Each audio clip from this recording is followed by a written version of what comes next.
This week's episode of From the House of the Holy is brought to you by Gail and Alan at Bridgestone Select Tyre and Auto in Malaga.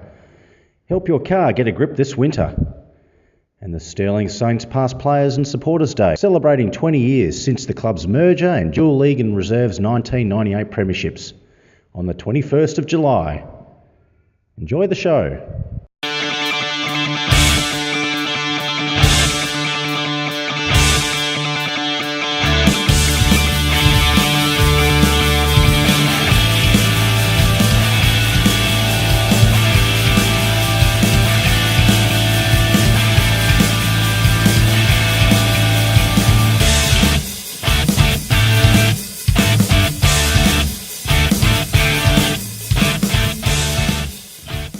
Hello everyone and welcome to yet another Stirling Saints Football Club podcast from the House of the Holy, your insider look into the players and people who make our humble sporting club.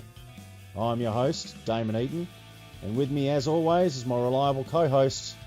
He has just hit the 20-hour mark of a self-imposed 72-hour binge on Peruvian marching powder due to the Australian loss last night at the World Cup. It's a very good evening to Mr. Daniel Tilby. Tils, how you going? Good, Damo. How are you, mate? It wasn't unexpected, but I backed Peru, that's for sure. 2-0, Tills. So, geez, we had our chances. What a disappointing end. Yeah, we're not much chop at soccer or football, whatever I want to call it. Yeah. It was to be expected, and I can't see that too many people would be disappointed with that result. Yeah. Well, I'm going to quickly throw to our special guest because I've got something else to talk about the soccer as well. I've just come to realise, and I know this guy is our special guest tonight would have something to say about it as well. This is our third of our series of 3 flashback interviews, so to speak, with past legends of the club who were there during the '98 merger of Balcatta and Osborne Park to later become Stirling, and he actually played. He's our representative from reserves, apart from yourself, Tills, for this 3. I'll give you a rundown of his accomplishments. He was a 98 reserves Premiership player. Basically, I think he filled in mostly centre-half back and centre-half forward, I think, but centre-half back, I think. And I think one thing also, he has also on the top 10 list for our club's history, Tills. He's made the top 10 for the most goals kicked in a season. And I think he's the only person on that top 10 list who kicked, I think it was about 74 goals in a Colts season. Yeah. So there you go. Yeah. It's a very good evening to one Graeme Pratt. Pratty, how you going? Sorry, who is this? It's Damon Eaton from the House of the Holy, mate. You're a special guest on our podcast this week. Pod what? For those listening... just joking, boys. Thanks for having me on board tonight. Looking forward to catching up and reminiscing. No worries. Look, to those who've just listened to the podcast... Doesn't take skills much. Yeah. Look, for those listening at home, when we call up, I call Tills first, then we call our special guest, and we have a bit of banter, run through the guests. So, yeah, look, there was always on the cards Pratty's going to be playing some shenanigans. But anyway... Pratty, did you watch the game last night, the Australian tilt to the World Cup? Yes, very disappointing, but I think I read somewhere as well that what we're expecting, I think what we're paying 500 to 1 to win the World Cup, so I suppose where we finished with 1 point is probably a true reflection of our ability at this point in time. Yeah. I suppose they showed that Australian fighting spirit and never give up attitude. The aggression, but just probably lacked that skill in the end, Damo and Tills. So, but anyway, yeah. No, the opportunities are there, but just that polish on the end. Yeah. That killed us throughout the whole tournament, I reckon. Yeah, forward firepower. Yeah, so I suppose the debate going forward is which way do we head, boys? We're at the junction, 2 paths to go on. We can try and play the Aussie way going forward, or we can maybe start developing a skill pathway where we can match with the likes of Brazil and Germany. What's your thoughts on the pathway we should take? Tills? Well, for me, I think a lot of the guys that represented us last night were all stalwarts and have done the job and have played European careers. You get some excitement like Daniel Azzani and that young Timmy Cahill. Honestly, I don't know why they even played Cahill. He wasn't really in their best 11, and I think we've got to start from fresh. And I don't know if Graham Arnold's the man to go to. That's going to the well again, isn't it? Wasn't he once Australia's coach, or has he just been a guy who's just been prominent in the A-League? I think there's a few good guys floating around Balcatta actually that I think can do the job. Steve Sapazi, yes, Leone. Yeah, so I think that'd be a good match for the Australian team at the moment. Bob Leone and Steve Sapazi on the wings would be fantastic. Bob Leone up forward. Player coach. Steve Sapazi, a fellow 98 Resi's Premiership player as well. Still got it. Yeah. I think they bring a lot of support and spectators to the game now, and that's probably what we need at the moment. We're all a bit flat, so I think we need a bit of a firebrand back in there, and to bring the back to the game. What could go wrong? They've done that. Represented Stirling Saints and the Socceroos. We probably need Paul Giammo onto that one. Yeah, it might be our first. Does it make a joke of us? I'm just going to go a little bit back to serious here, but I love the banter. I remember I was watching the post-match wrap up last night, and they mentioned about the idea that the way we played and how I think we only kicked 2 goals, I think, for the whole tournament, and that supposedly we are the Asian champions. Does that make a mockery of that part of the world, of our competition, to see how we were the champions entering in for that area part of the world and just flicked aside? Yeah, I don't know. Well, South Korea aren't travelling that well. Japan are doing okay. I think, I don't know, if you play those games again, the result could be a little bit differently. A bit of luck, could have beaten Denmark. A bit of luck, maybe a draw with France. And maybe different result with Peru as well. So who knows? But it's a tournament, so you've got to deliver in a short time frame, and you don't get those games back, boys. Yeah. No. You don't. Well, anyway, just on that as well, playing international soccer, I mean, it's not often that you actually get to play against these countries unless it's in a build-up to an Olympics or a World Cup or something. So, they're not doing it year in, year out, per se. Yeah. Well, I mean, I suppose, we've all been there. We've all been on the Balcatta Senior High School oval, the bottom oval, kicking soccer balls around there. So we know what it feels like to be on the big stage. So absolutely. The natural stadium. What were some of the pressure moments in your memories on the bottom oval of Balcatta Senior High School, Pratty? Anything that sort of stands out for you? I don't know. I think I took a gridiron ball to school one day. That stands out. And we're throwing that around. Probably about 90 memories. Everyone was in their tight denim stonewashed jeans. Mullets with all the rigour back then. Yeah. And the Adidas phones.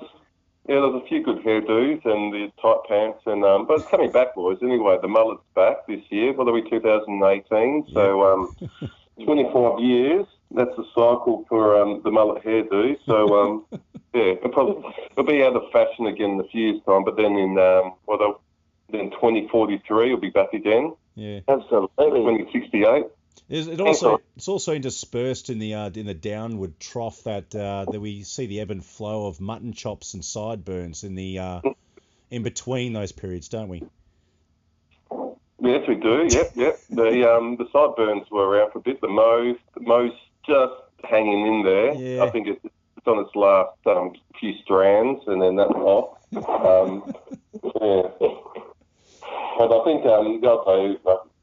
probably Louis the Mosky and Baz probably were sporting the best mullets going around back then. Oh, yeah, I reckon Baz has still probably got a pretty good one right now. Yeah.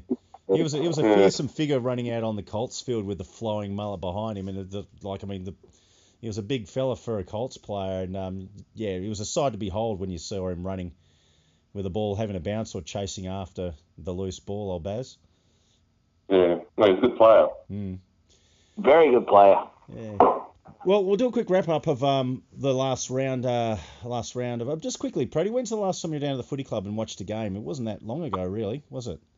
What was it, a few weeks ago? Yeah, took the kids down to have a little look. Yeah.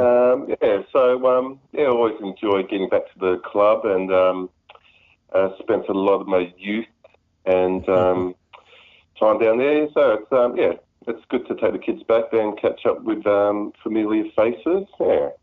And we've also got the 20th anniversary of the Past Players and Supporters Day, which is on the 21st of July. So you can expect to be absolutely bombarded with promo material about that, Pratty, emails and otherwise from myself and Wade. So that'll be an interesting get-together, having to the reserves and league sides celebrating that grand final. Yeah, I don't mind receiving emails from you, Damo. It means I don't have to talk to you. So, oh, jeez. Wow. That. Hey, let me tell you something, Pratty. That hurts. The truth often hurts, mate. Okay. All right. Well, Tills, I'm just going to talk to you for a little bit. Let our guest just have a little bit of a think about what he's done there. This week, last round against Bull Creek, it was at home. We lost by 59. Let's put that in contrast with our round one. Round one, we won by 17. So we won by the first time around, won by 17 against them. We were lost by 59. Bit of a turnaround. It sort of continues with the trend we had last week. But there is a positive because the reserves, we had Sam Wasley plays 100 games for the for the club, playing for Rezzies, and on his birthday, no doubt. So it's been a game for him on his birthday. Unfortunately, still reserves getting thumped, but if you want to take anything out of it, it was a spirited game, from what I understand. We kicked 5 goals, I think, but went down by 89 points, which is still not good, but it's an improvement from going on down by 135 on the first time we met them this season. Yeah, no, massively, Damo, and I think first time for a long time the twos had a bench. Yes. It makes a massive difference, and from the week before forfeiting to having 20 blokes turn up, there was even talk on Friday night that potentially 26. I mean, far out. But they've got to understand that when they turn up and they all pitch in, then they're a lot more competitive than some of the results that we've seen this year. That's for sure. Yeah. Well, Joey Ware, I spoke to Joey Ware after the game, and he said that we started with 4 on the bench, and we ended up having only 2 about partway through the game. So. Yeah, right. Yeah. I was setting up the bar, so I didn't actually see the game. I was hoping to, but I was just going off reports from people that flock in for a beer. Well, we got a couple of new sign-ups though this past week as well, so that's what came in. Like Joey brought a mate down and he signed up and played, so that was good. Yeah. Anyway. We're not going to win too many games at this stage, but it's all about enjoyment and the guys just getting together and sticking together and the game having a beer with each other. Here's my forever positive slant on this, Pratty. If we look at the reserves losing by 89 points last weekend after losing 135 earlier in the season, we improved on the difference. What's the quick maths there? Quick. That's about 9 goals. 9 goals won. So that's an improvement of 9 goals. Geez, that's good, Tills. So think of it this way. We've got Melville this week. League won by 2 points last time they played, and that was the last of our 3-game winning streak, I think it was. But get this. Reserves lost by 26 points. So if you want to apply that same improvement from the last round to this potential round, reserves, mathematically speaking, should be winning and winning comfortably this week if we have the same team. I think we match up really well against Melville. I wouldn't know any of their players, and I don't know about half of our players. So on paper, you've got more letters in the alphabet than their team on paper. Is that what you're talking about, Phil? yeah. So that would suggest that we're a fair dinkum chance this week. Yeah, we'll take anything to give ourselves that added edge. All right, well, enough about the wrap out. Pratty, look, it's great to have you on the show tonight. I'm actually probably going to come down and watch this weekend because they're the Melville grounds, not too far away from my home base here south of the river, mate. Yeah. Might mosey on down and have a little look, see. Early game as well, Pratty. Sorry?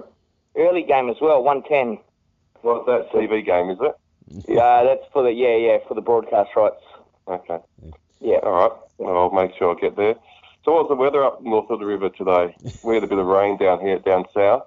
Yeah, actually, it was probably at its heaviest around about between, I reckon, 11 and 1 o'clock. It was which is different from most other times. It's usually raining in the morning and the evenings, and it dries up midday, but it was probably heaviest around about 10:30 to 1 o'clock from what I gathered, Pratty. Okay. Yeah. What's the time up there? You guys are the same time zone as us down here? Yeah, no, extra half hour, I think, Pratty. It's 9:21. Okay. Oh, you're full of shit. So it's a bit later to watch the soccer then. You guys have been a bit tired these last couple of weeks then. Waking up. Oh, my God. Oh, stop it. You still use the West Aussie dollar up there? Yeah.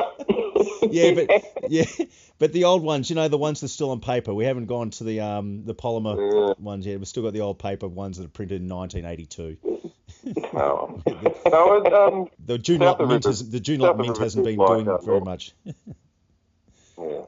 No, it's the same as up there, but you just probably see a few more Volvos and Volkswagens driving around rather than holding some Fords, mate. That's probably the only difference. We do see a bit. Honestly, Brad, there's not a lot of people trying to swim across that river into the north. No, we got some barbed wire and some crocodiles, mate. Yeah, okay. Oh, God. Border Patrol. Build a wall, Pratty, why don't you? Just talking of there. Like, I'm happy to commit my taxpayer dollars to it. Yeah. So. Oh, God.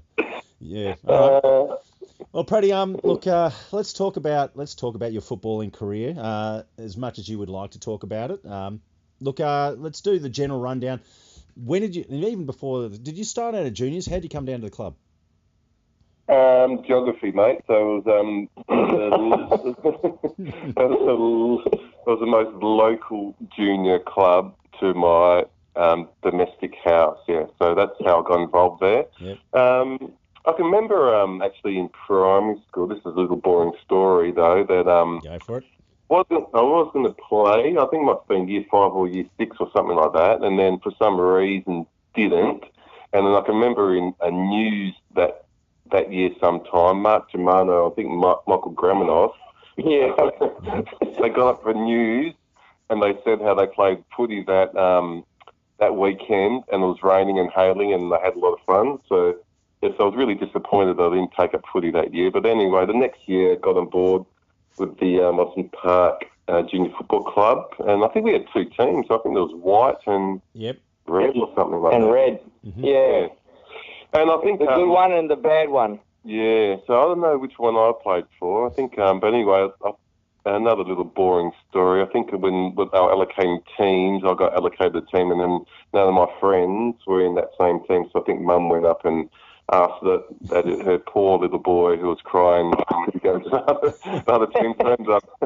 I ended up being in both teams in that first year, actually, I think. Both teams? Yeah, both teams, yeah. So, and I think I even cried my first game of junior footy. I think at the end of the game, I went to go shake someone's hand and they punched me in the stomach. And was it a teammate? I was going to say. No, that came later, the teammate hatred. But it's opposition. I don't know why. It just punched me in the stomach. And so I cried before the season, and I cried during my first game as well. And yeah, that was a general trend of my football career, a bit of tears, mate. Don't sell yourself short, Pratty.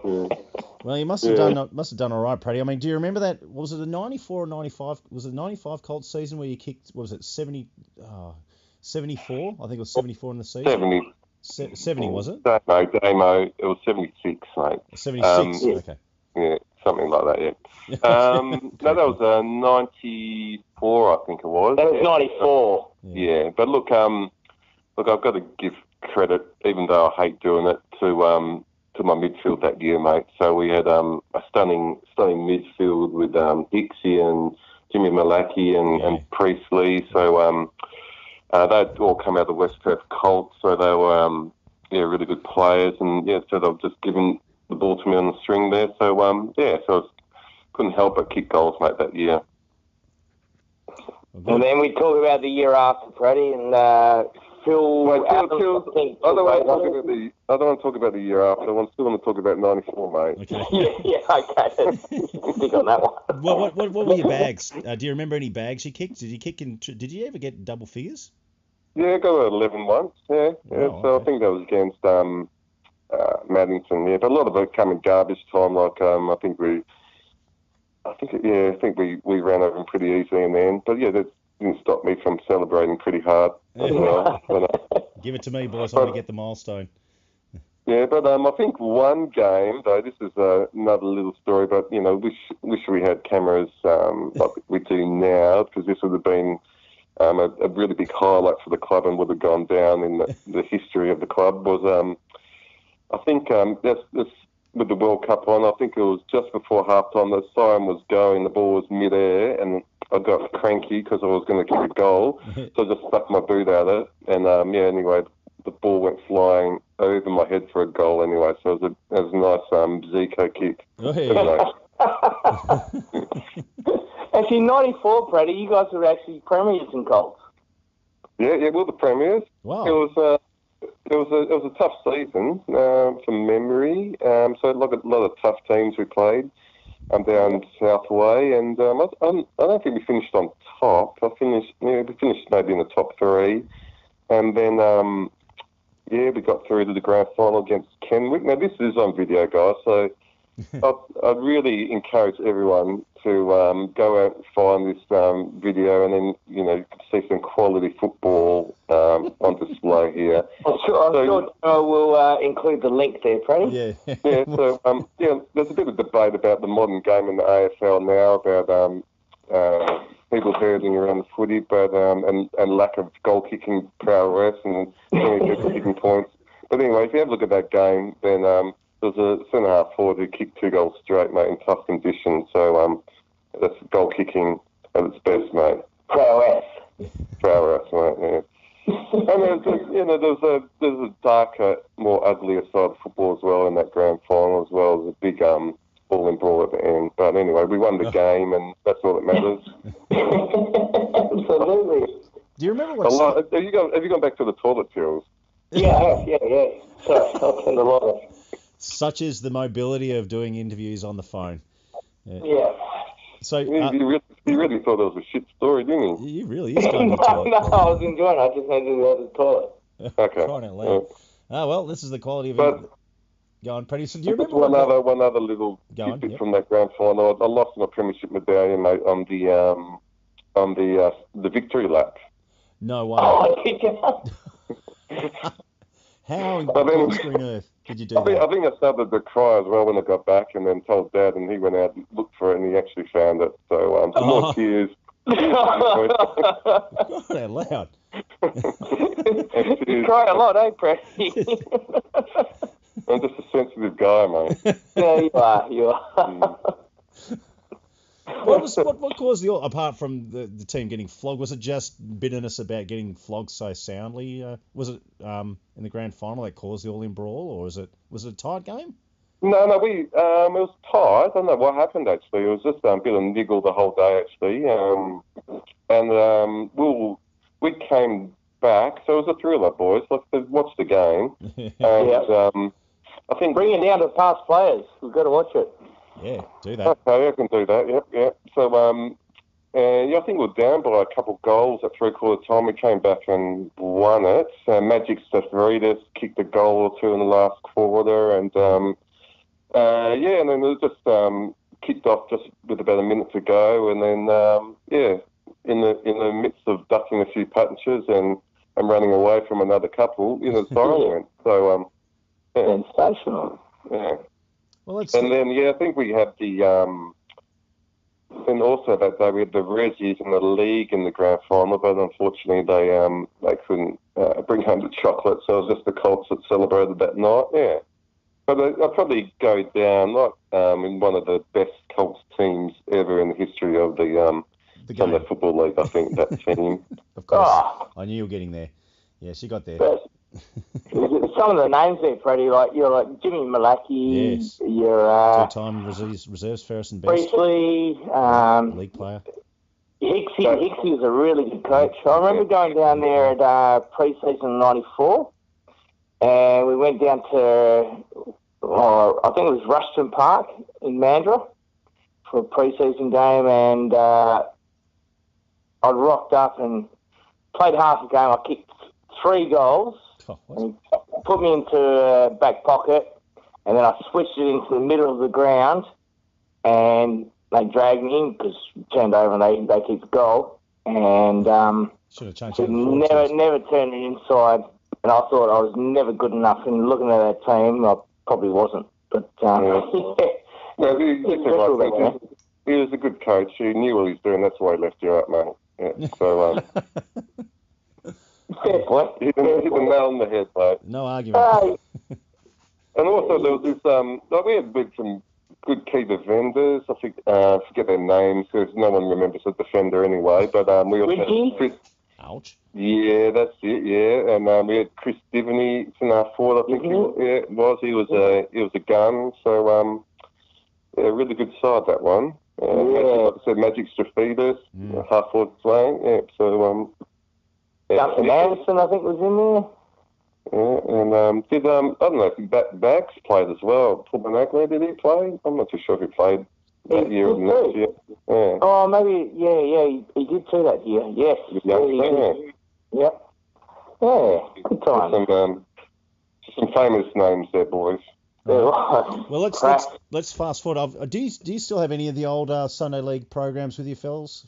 Tills, Pratty, the Football Gazette? Only the ones when I'm on the cover. All the rest of them keep. So I've probably got about 22 of them. Yeah. Just in one season. I've only kept them for the 2-for-1 Whopper deals. Well, I've got deals.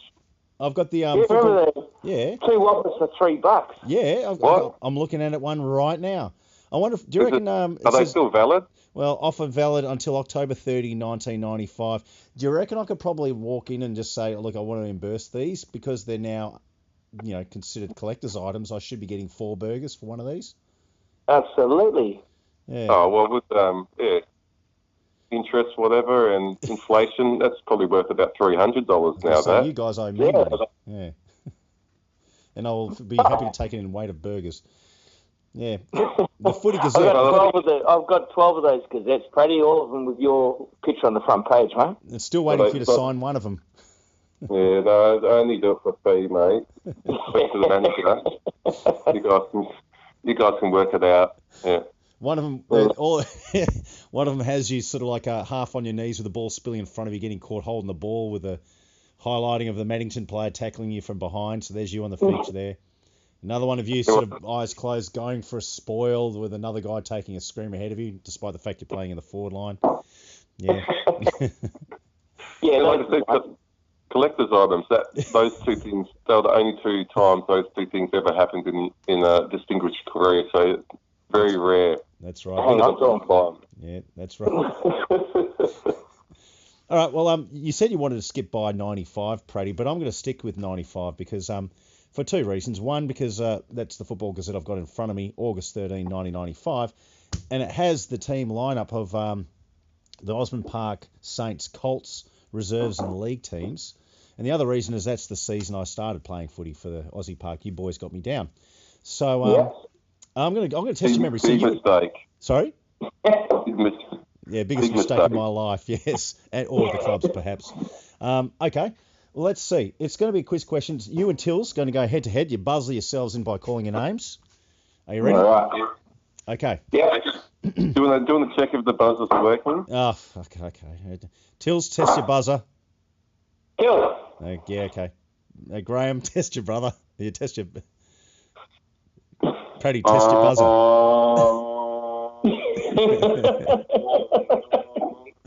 Okay, good enough. Is that going to be annoying during the game? Yeah. Nah. Not at all. Alrighty, question number 1. Okay, 1995, the Colts coach name was? Tills. Oh, sorry. Yes, Tills. Dave Hicks. Incorrect. Oh, Phil Adams. Fuck. Pratty, would you like to buzzer in? Beep. Yes, Pratty. Abby. Phil Adams. Correct, it would be Phil Adams, 1 to Pratty. I had no idea who it was. Yeah. Okay, question number 2. On the players list, who has number 35? Yeah. So, I'll give you hints. Freddie. Pratty? I'll give you a hint. His name came up before. Damon Eaton. No, incorrect. Tills, I'll give you another hint. He's Freddie.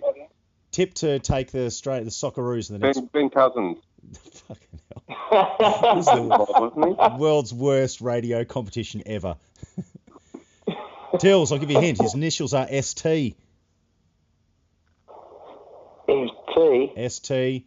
Socceroos, we mentioned him in Socceroos. Oh, fucking God. Oh, Steve Sapazi. There you go, Steve Sapazi. All right, now I'm going to dumb it down. All right, how about if I just do this? I'll I thought mention you said FT. S for Sierra. Okay. T for Tango. Gotcha. All right.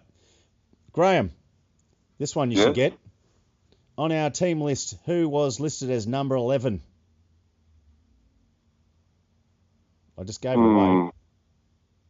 Steve Sapazi. Oh, for fuck's sake. Oh, God.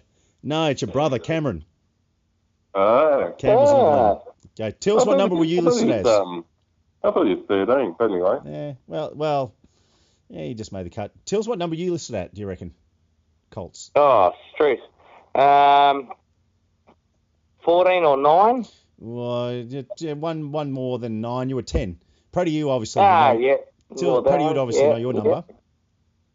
What was I? Well, you should know. It's the number you bought for the 100 Club.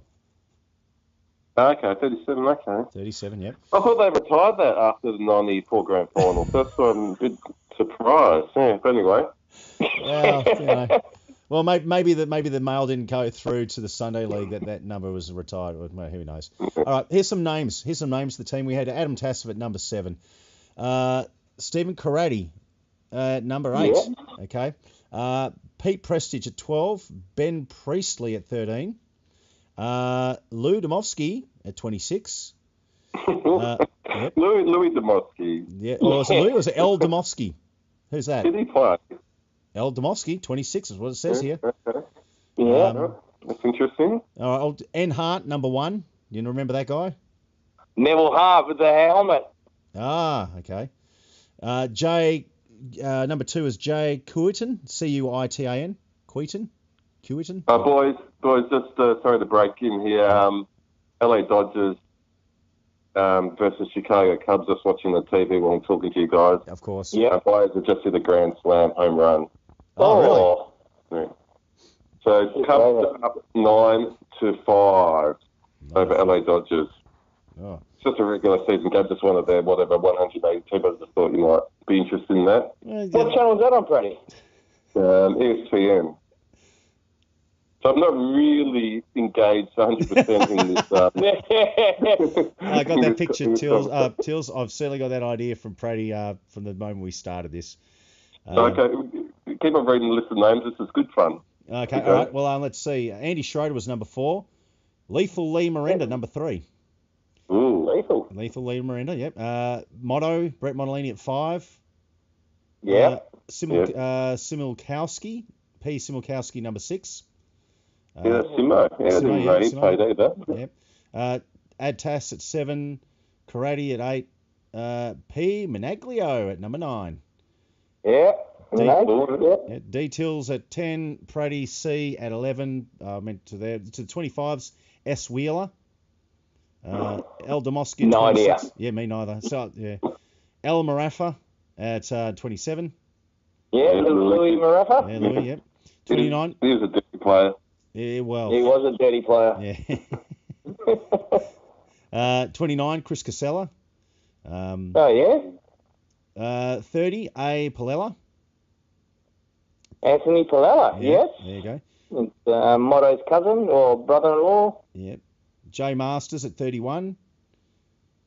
B. Russo at 32. Number 33, I think it's a number I never ever played in again. It was myself, 33. M. Coppolina at 34. Steve Sapazi at 35. Anthony Benich at 36. And G. Pratt off the list at 37. I tried to get into Benno's. I actually went out with Benno's missus a few years ago.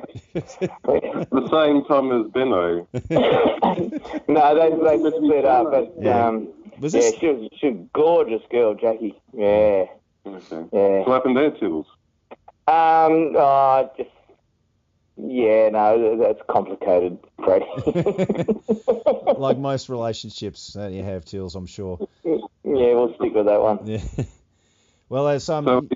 So you and Ben are still close then, or not now? Yeah, no, we don't talk anymore. No. Not since the black guy. So was it worth it? Oh, hell yeah. Okay. Well, some of those other names you mentioned, boys, like Magic Stavridis and James Malachy, they're all listed in the reserves here. Shane Hicks, Ad Priestley, Fazari, P. Reid, C. Todd, Roscoe Giardina's in here. He was a really good player, cut down by injury. Yeah, that guy. Yeah, he was. Yeah, he's a really good coach as well. Yeah, Bradley Smith at 38, captain us there. A. Figlamini, one of the Figs is in there. Wayne Stevens captain the side. So yeah, not a bad little 94 was the results of some quality players, Praddy. Can I just say there, Damo, I'll butt in the Figlamini, it was Anthony. Yep. It wasn't one of the Steve, Andrew, Frankie Figs, it was their cousin. Yes. Remember the cousins Figs? Yes. They never had the body size of the Frankie Fig sort of stature. I had a fair bit to do with that certain Figlamini. We both bore the brunt of being the cousins of family greats of the club, but never really quite making up the expectations. Forever known as Tass's cousin. Oh, that guy. Okay. Yeah. That guy. Yeah. More cousin syndrome. Yeah. Yeah. G'day everyone, it's that time again. Just a quick break from the program to share some valuable information about our major sponsor for this week's episode. Well, winter has well and truly arrived and the rains have come, and you know what that means. Skid City on the road, oil slicks, the whole lot. Cars swinging their backsides all over the place. You're probably thinking, well, it's about time we got some new shoes for the old Bessie, for the old car. And, Alan Bassinelli and Gail Strauch have long been volunteers at Stirling Football Club. Gail has been a former treasurer, and I believe Al has been a long-serving manager and runner for our football sides, among other things. And on top of that, what's this got to do with cars and stuff? Well, they work and are operating Bridgestone Select Tyre and Auto Malaga. They are the all people to speak to when it comes to car service and tyre expertise. They also provide sweet deals for Stirling Football Club players and members alike with auto care and tyre replacement. Whether it's your work vehicle, your weekend ride, or your regular mode of transport you use to commute to and from your work on a day-to-day basis, your car deserves the care that, frankly, you don't have the time, or in my case, expertise, to provide. So, you need to take it to the professionals. And there are none better than the good people at Malaga's Bridgestone Select Tyre and Auto. They do more than just tyres and wheel balancing. They have the state-of-the-art machinery and highly qualified personnel to provide your vehicle the best all-round servicing. Yeah, well, my Great Wall actually is about 4,000 Ks overdue for a service. So Gail and Al, you can expect me making a call soon. Anyway, so help your car get a grip this winter. Call up Al and Gail at Bridgestone Select Tyre and Auto Malaga to make an appointment. 1998, folks. 1998 was a phenomenal season for a number of reasons for our football club. Most of all, it was the first year that Osborne Park and Balcatta football clubs combined forces to become unified under the one banner. And it was a merger that had instant success, with both the league and reserves teams taking out the B grade premierships, with following promotion to A grade for a few seasons.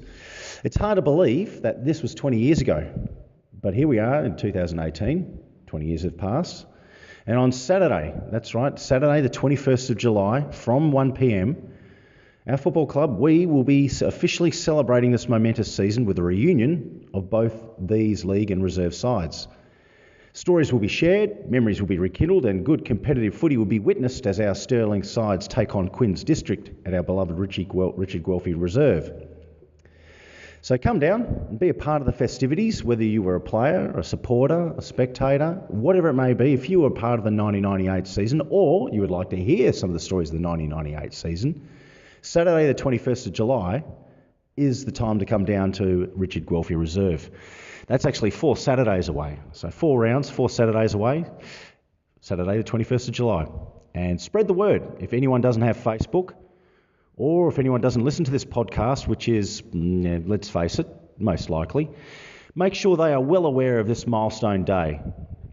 The Past Players and Supporters Day, celebrating 20 years since the 1998 dual premiership season. Saturday, the 21st of July. We now return to this week's episode of From the House of the Holy. What about the 98? What about the 98 season, Praddy? I mean, we only dropped 2 games that whole season in 98. I mean, the merger. I mean, do you have any thoughts about the merger? I mean, well, another little known fact. I don't know why Paul Giamo doesn't have this on the website as well, but I'm probably one of only a handful of players that have played for all 3 clubs. So Osborne Park, Balcatta, and Stirling Saints. Wow.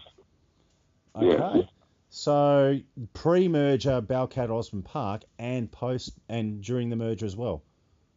Yeah, before the merger. So I think I was.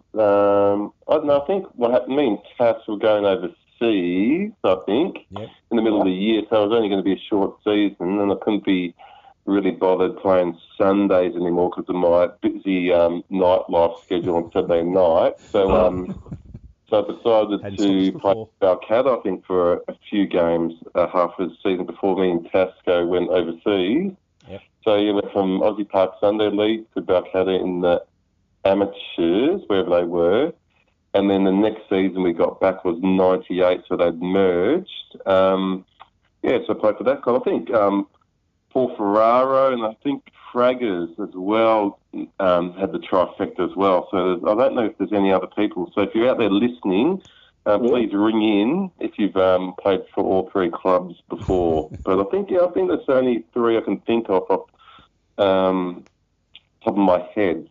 But Paul Giamo, Stats Guy, will be able to maybe follow that one through and get you maybe get us all on another stage, the 3 of us, maybe the trifecta guys. Yeah. Absolutely. Well, I think it must have all been happening when I was overseas. So when we got back, then the merger had gone through, and all the committee and all the life members, obviously, of both clubs had voted through. So we just got back and played footy, with a newly formed club.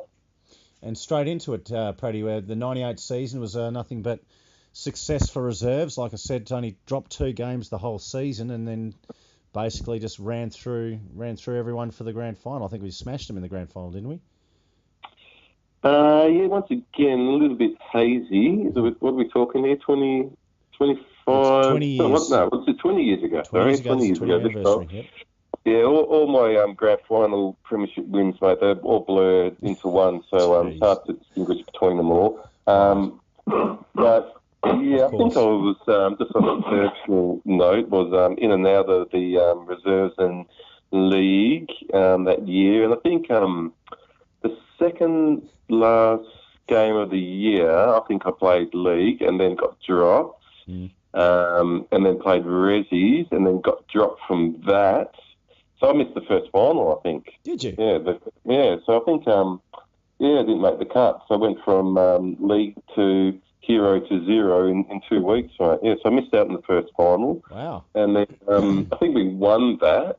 Did we win it? I'm not too sure. Can't remember. But then I've managed to sneak back into the grand final side, yes.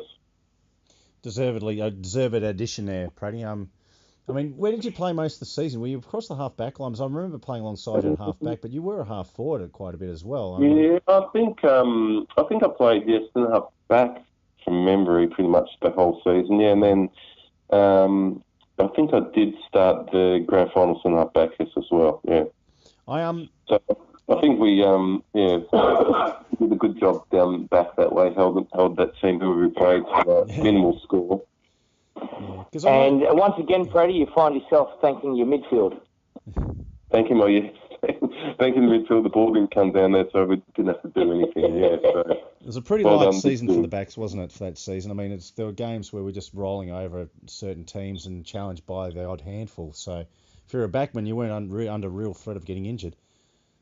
No, but it is ironic, Damo, that I did get injured in that grand final. But I think I tore a hammy by actually trying and doing something courageous and hard. That'll teach you. Learned from there never to do that again. So so I stayed away from the ball for the rest of my career. Yeah. Never missed a game because obviously it was the last game of that season. So I didn't have to back up the next week. There was no All-Star game in those days. So it did really hinder me that night at the nightclub, actually, for the grand final celebrations. I wasn't really able to do my best to work on the dance floor, actually, so I had to stand by the bar with Motto, I think. So, it wasn't a great end to the year. Sitting with Motto. Yeah, Motto injured. So Motto, that's funny. It was a 98. Motto was our reserves fairest and best for that season for the club, and didn't play in the grand final out from injury. So, but I mean, you can't feel too bad for it. Well, I guess I have to check to see if he actually won a premiership. But I know that Motto actually, obviously, went on to win. He played 138 games. Get this, 4-time reserves fairest and best. 98, the grand final, obviously the premiership year, the 99, and then 2001, 2002. So won 4 of them in 5 years. I think that's. I don't think that's the club record, but I think he's up there in the top 3 for most fairest and bests across the whole club's history. I think he might even be second. And also he was reserves. He was also, get this, the reserves captain in 99, the year following. So. Okay. But would he trade it all in for a grand final, for a flag, for a medal? Yeah, I think so, definitely. I would. So, definitely just one of those premierships is worth all that Motto's ever got in his whole career. Undoubtedly, Pratty, you'd say. Okay. No worries. Well, what about, let's see. When you finished up, you retired at 98, wasn't it? You were done? There's not much else you can do? No, a lot of people wanted me done, mate, but I wanted to prove the critics wrong. So, was whenever I became a teacher, so I went to the country and played. Of course, Wildcats. Wildcats, mate, Bulldogs. Yeah, yes. So played out there. So moved from being a city football star to being a country football star, mate. Yeah, so wasn't easy, but managed to do it. So, but I think we had a pretty successful run there. I think. Our league team, the first year, we made the grand final, but we lost in the heartbreaker by a couple points to Gemelling at their home deck. So get this, boys. So the Mortlake Football League grand finals played at Gemelling every year, and so we finished on top of them. But we got the away change rooms on grand final day, so they got their home change room. and then they marked the field, the 50 metres, in blue and white, their colours. So that's the reason why we lost the game. Yeah. Well, it doesn't sound like sour grapes at all, Pratty, but yeah. No. And then every time we just had to drive through that town or back to Perth, whenever I came back to Perth, and they still left the bloody score on the scoreboard for that whole summer. So I was going to drive in there and knock the scoreboard over at one stage. But anyway, so yeah, just tried to look away at that footy ground from every time I drove back forwards and forwards to Perth and Wiley. Yeah. Was that anyway, another boring story for you. That's what we look for in this show, Pratty. No humour, we just want boredom. But anyway, I think we made the grand final next 2 years. I didn't make the league side next year, but I played in the reserves Premiership, and then the following year, once again, heartbreak. Mm-hmm. I think we won it, but I missed out on the league side for that final year as well. But it was a successful few years at Wiley, actually. Yeah, so it was good. And then you did your sojourn over in London. Went over there and worked for a few years, Pratty. And you were an active part of the Barfel as well, weren't you? I'm not so sure if did you play or were you just a club supporter? I didn't quite hear you break out a bit. Did you say I barfed a lot in the UK? Well, I already know the answer to that, and if you want to talk about that, then by all means, that's your choice. But I'm just talking about you playing at the Barfel. Were you with the South London? Were you? No, West London Wildcats. Went to the biggest Australian rules football club outside of Australia. So no, good times there, and really interesting playing with Aussies and English guys and Irish and whatever over there in England. So yeah, once again, I thought I'd go over there and once again be signing autographs left, right, and centre, being the star of the show. But it was quite hard to get a league game over there actually because they had a half Aussie, half international rule. So we had sort of ex-Waffle players, ex-VFL players running around in the competition. So it was pretty strong, actually. So once again, just spent a lot of my time in the Magoos over there, who are called the Shepherd's Bush Raiders. Yeah. All right. Now, Freddie, just I won a couple of premierships over there too, boys. Oh, you won a premiership over there as well? Yeah, I won a couple over there, mate, just to add to the collection. Yeah. How many, mate? So, Roscoe was he coach of you guys, or was he West London Wildcats? Yeah, so he was the West London, the senior team coach, yeah. So Tass and I actually got him to the club because I think we went on our first year there. We went on a footy trip to Benidorm in Spain. Yeah. Roscoe was coming over with Dave Barbaro, and we got them on the footy trip straight away. They didn't met anyone, so they were there. And then I think one thing led to another, and Roscoe put up his hand to coach, I think, the following year or the year after. So, yeah, and then I think he ended up winning 3 or 4 premierships, I think, Roscoe was coach over there. Yeah, cool. So he did a good job, yeah. I know. But he had the cattle. Yeah. Let's not, anyone could coach those things, the premierships. Could have thrown the numbers on the board and no worries, you got a team. Yeah, pretty much, yeah. I wonder if Roscoe would be interested, but I know we sort of were talking about approaching him and he had almost got the job for the reserves coaching role at Stirling. We're talking about maybe 5-6 years ago now. Look, maybe it might be worth looking into getting him for reserves coaching for next season perhaps, or asking if he's interested. I know we've approached him since then and I think he was said, no, thank you. But yeah. He's probably wanting a lot of money, actually. Yeah. So I'd say maybe just make him go through the process and maybe when you get your thirds back again, I think that's that angle in for that one. Thirds. Jeez, when we get our thirds back, Brad. F-Troop, when you get F-Troop back, mate, that's Roscoe. Yeah. Well, no, in all seriousness, I think he's a good coach, good knowledge of the game, good communicator, well-spoken, fires you up as well. So one of those, used to give those old-fashioned sprays as well. So, but yeah, good guy off the field as well. So he had the respect of his players. All right, Pratty. He's telling me to say all this. Yes, he's paying you well, yeah. All right, Pratty. Wait.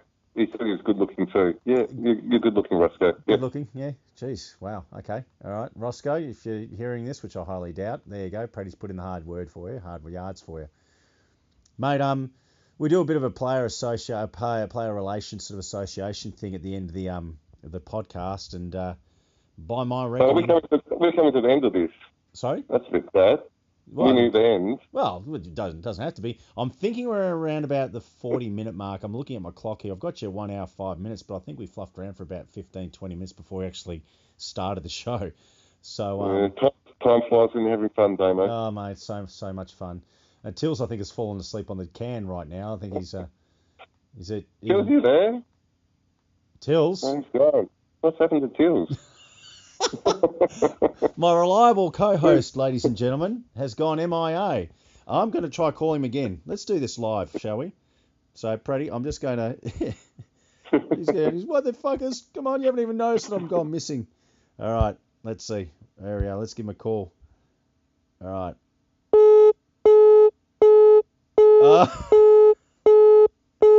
All right, Pratty, you still there? Damo. What the hell? I don't know. It went on mute. Pratty and I were talking. I tried talking to you, and then I came back and I found out that it hung up.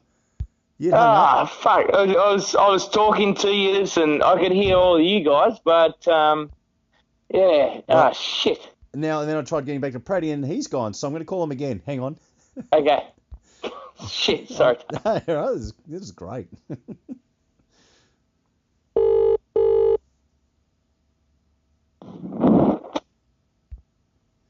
Look, Pratty. Graeme. Yo. Pratty. Yo. Pratty. Tills, you there? Pratty, look, I'm really going to have to put in some apologies, mate. Our producer here has just basically tripped over himself and fell over a couple of buttons and cut out Tills, and then eventually cut out you. So we're back on board. Cool. I'll have to say. Sorry, boys. I don't know how long that's been, because I was talking to you, and you guys kept going without me being there. I know. How long ago did we have that dead air with you? Well, not dead air, but without your Tills. I do not know. Because I thought we were saying we thought that you'd fallen asleep on the toilet, and I thought, he's awfully No, quiet now. I was putting input in there, but no, you guys kept going.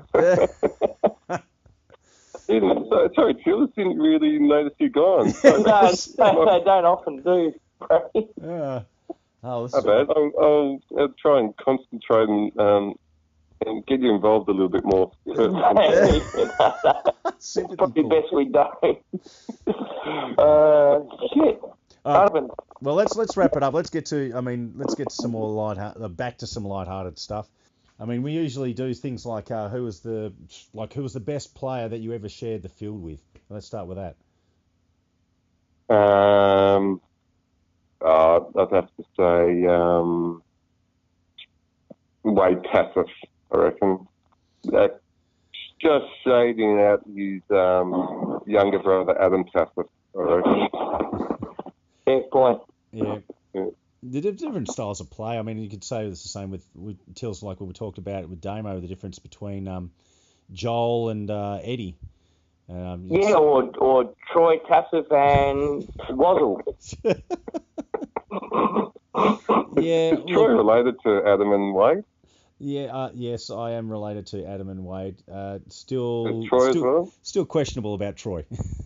Well, Troy and Damo, who had the better career? That's something we'll probably touch on in future talks. But depends what you mean by career, Tills. Yeah, inverted commas career. Well, I mean, Troy played thirds at Stirling, Aussie Park. Yep. And eventually went on to represent Australia in the Barful. I might have been on mute by then. The producer might have cut me off by then. Because I was saying stuff, but nothing was coming through. None of us were going, yeah, good point, Tills, yeah. Mm-hmm. And he still plays today. But Damo still played today this year? I played once. It was supposed to be Molly's Banner 200 game. So I came out of retirement and played for that one. Have you got 200 games at Chile? Oh, God, no, Freddie. I tried once this year, and what number are you at? 190. What 190? 190 on the books apparently, Tills. Oh, okay. Yep. All right. Look, I'm going to make an outrageous pledge on live radio podcast. Yep. That feels I will come out of retirement and don the boots again and mouthguard and sit in the forward pocket if you get to 200 games. Ooh. So 9 more, and then Damo, I'm sure, will play. Yep. We'll get ads out there. We'll get Ando, Motto, and Wow, who else that's can we gonna get? be We can get ST, Steve Sapazi. Yeah. We can get Baz. We can get Louis. I don't even know Louis played, to be honest. No, I don't know. Just registered on somebody else's name. Look, Dado know how Dado's knees are going, but anyway, he can sit on the bench for us. So I think there's enough numbers there, Till. So are you willing to make that pledge on live podcast? Oh, gosh. Podcasts aren't live, aren't they? That you'll It get is a 200. podcast. Brady, if everything falls into place, then it'd be a real pleasure to get to 200. Talking to Wade last week, it's one regret that he's had, and he always pesters me. He says, "Till, what are you doing? Just get to 200. You're that close." But when your day's done, your day's done. Your body's still strong, though, isn't it, Jules? Oh, mate, I do 50 push-ups and 50 sit-ups a day, and no, I don't. Just cut back to one packet, though, haven't you, as well? So. Yeah, one packet every 2 days. So I'm starting to get my fitness back, that's for sure. And when you're behind the bar, you don't seem to drink as much, which it sounds a bit funny, but it's true, isn't it? Last week I had three drinks for the day, and then went sick afterwards. Okay. And we left at 3 o'clock in the morning. So I suppose the only thing they will do. What colour boots does everyone wear these days? Is it black or is it white? Or we're back to black? I think they're back to black. See, I've got white boots, so yeah, I'm not too sure if that's going to work. But I might have to buy a new pair of black ones. That's probably been my only regret over my football career. I never got to wear white boots. I was just in the black boot era, I'm afraid. I think I had like dark silver pair once, but that was about as fantastic as I got. Yeah, it's the times are changing, and for 7 forward pockets for my 200, Freddie, we should all wear the same boots. So Nike will probably make a new boot for us. Commemorative boot. Yeah. Julie, can you left off, Brady? You know how you got the Michael Jordan like air symbol. I think the appropriate symbol for you, Jules, would be bent over yakking. Yes. So if Nike can somehow come up with that symbol, that image. Both hands on the knees, doubled over. Brady, I reckon the last 7 games I've played, I've ended up like that, honestly. After warm-up. Because of time. Or at the first quarter, half time. So, terrible. Well, ladies and gentlemen, listeners, this is an exclusive scoop. Daniel Tilby coming out of retirement. There's a lot of different factors that have to align for this to happen, but here you can quote him, "I'll be willing to make my 200 games if these elements line up." So let's just see. The conditions are Pratty, you forward pocket, Ando, Motto, Steve Sapazi, myself. Look, so we're looking at Dad's army of 40-year-old plus. Add, of course, continue with the shoulders as well. Yeah, we'll have him in the forward pocket somewhere as well, maybe. Maybe the flank. I don't know. So we'll have to make a thirds team, make an F troop. And hopefully the reserves are good enough to not need and pull players from thirds to play double up reserves and thirds, which has happened before, Pratty. Tills, it's on next season. Yeah, apparently. Okay. I'll get fit over the off season, and see how we go. Yeah. It would be a great experience to share with those boys that are closest to me. That's for sure. Yeah. Well, I remember my first game back, Tills, after up Derby and Dalwallinu was my first return game was your 150th apparently, You played 150 about 6 times, I think it was, wasn't it? 3 times. 3 times. Yeah. Yeah. But I like to think I came back for the 50. So. Yeah.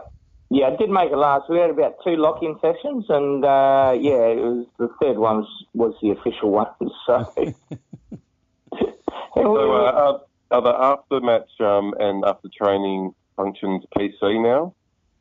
They tend to be, Freddie, unfortunately. Okay. But, Good. Yeah. That's good. We're all family men these days. Yeah. Absolutely. Yeah. Yeah. Very much, Pratty. The lock-ins are a very, very well. Geez, I don't think we've had one for the last 3 seasons, maybe even longer. I remember when I coached thirds, we had a lock-in session once. I think it was twice out of the whole time. I think when I was coaching thirds, and they were I think that was our last end of season sort of game when we didn't make the finals and we played the last game and it was a home game. We got locked in, did that sort of thing because no one else was playing after us, playing in the thirds. But that's it's a very rare now. Anyway, get every trip started again, mate. It might be a thing. It might come back.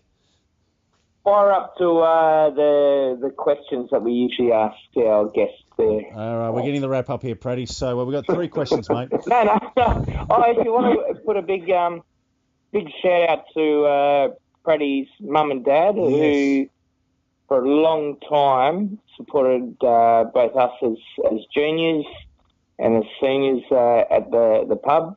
Yeah. They're fantastic people of the club. Pratty, maybe talk about your parents a bit about what they've done and how they've helped you. Just before we wrap it up, it's an important thing to talk about your folks. They helped me a lot, Damo, because by having sex, they created me. So thanks for that. Plus you were crying and your mum got you onto the right team that you wanted to go. Yeah, so helped out there. They were always a big supporter of everything I did. And I can remember going down to the club in the late 80s. Dad would take me down. And you couldn't watch because there was obviously big crowds back those, and so I had to go behind the goals. And I remember being shooed away by those aggro early goal umpires of the day in their white coats. They'd never like kids messing around them, so they'd always tell you to scat. So they were my early recollections of getting down to the footy team and watching the Mighty Aussie Park and the Sunday Football League. But they were always happy to support all sporting community clubs around the local community. Yeah, so they were big believers in giving back. Yeah, so and they loved being down there as well, and they had lots of friends down there as well. So so they're still going well, I suppose, down the farm. So so I'll say hello to them, and we can share the podcast with them as well. Please at a later date. Lovely people. Yeah, well, grand final, siren's gone, you're down by a kick. We have a free kick at 40 metres out, so you're kicking it on 40. There's a guy on the mark at 35. You're dead in front, or we are dead in front, but we get to elect anyone in our team to kick that goal to make sure that we win the grand final. Who would you actually elect? Out of all the people you played alongside with, who would you choose to take the kick? Oh, I'm going to have to go with myself on that one, Damo, I think. No surprise there, Brady. I could see a theme coming up straight away. Well, look, I think that's what we play the game for, to be the heroes and the pin-up boys, don't we? We don't play for friendships or for anything else. We play for individual honours. So, I think I'll take that one. Okay, no worries. And would you slot it, Brady? You'd be bloody spewing if it wasn't you kicking the ball. Even if the siren went, you'd still be running by for the hand. Still calling for it. Look, I think 40 is probably at the max of my distance. So, it would be touch and go. And even if I didn't think I could make it, I think I'd still take the shot, mate.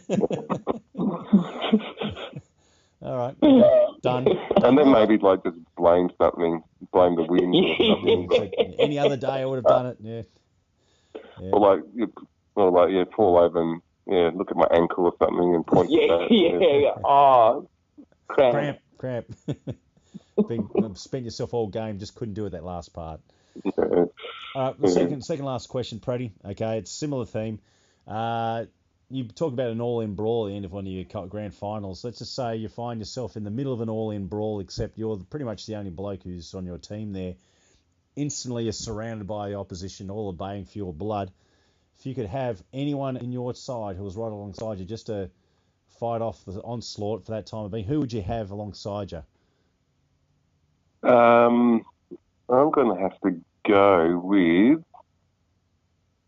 This is a tough one because there's so many good fighters in Balcatta, so many dodgy people in Balcatta that I can choose from that are good in fighting situation.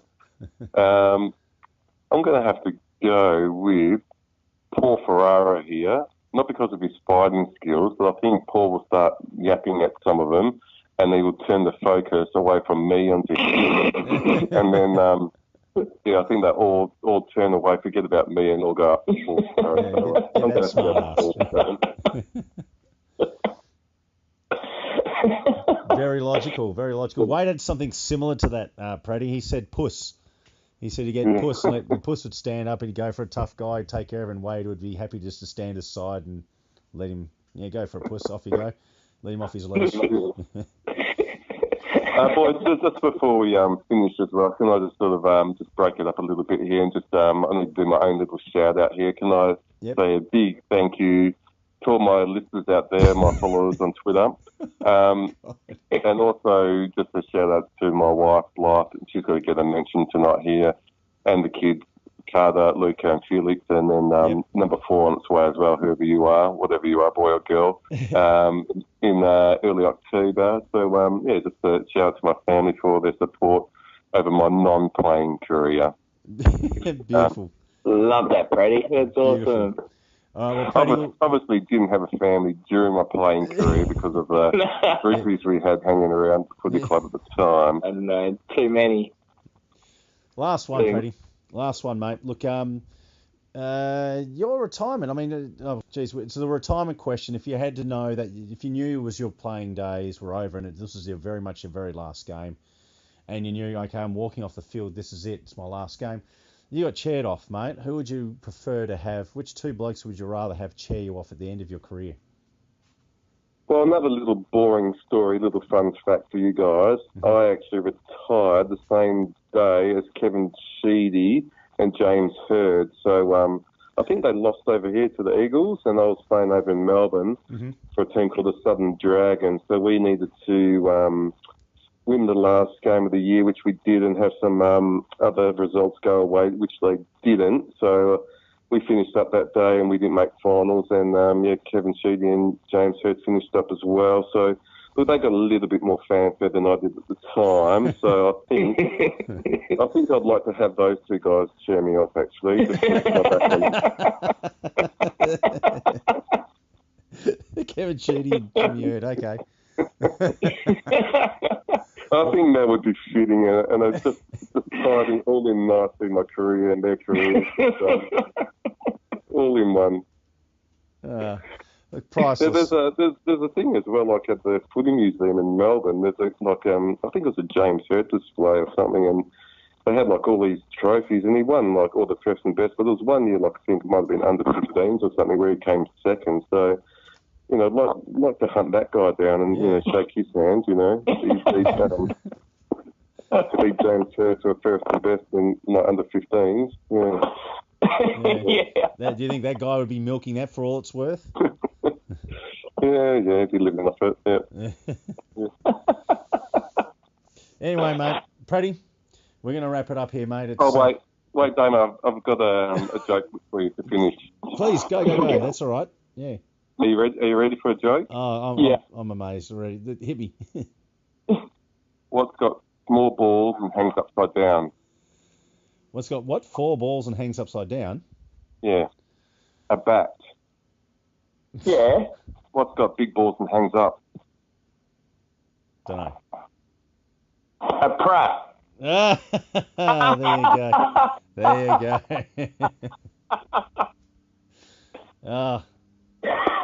Got us. There you go, Tills. I think that's the way to cut out. Yeah. Oh my goodness. Oh shit, that was funny. Oh well. Well, folks, thank you very much for listening. Tills, any wrap-ups after that? How do you feel of that conversation with Brady Wynn? Speechless, anyway. Just before we wrap up, there is a change to our social calendar, just for those who are still listening at this late in the edition.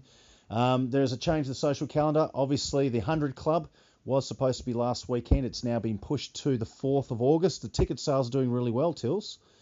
We've got about only 30 left. So it's been great. And I haven't even hit up Mari and some of the old past life members. So there's going to be, I think we're going to make it. So that's a good thing.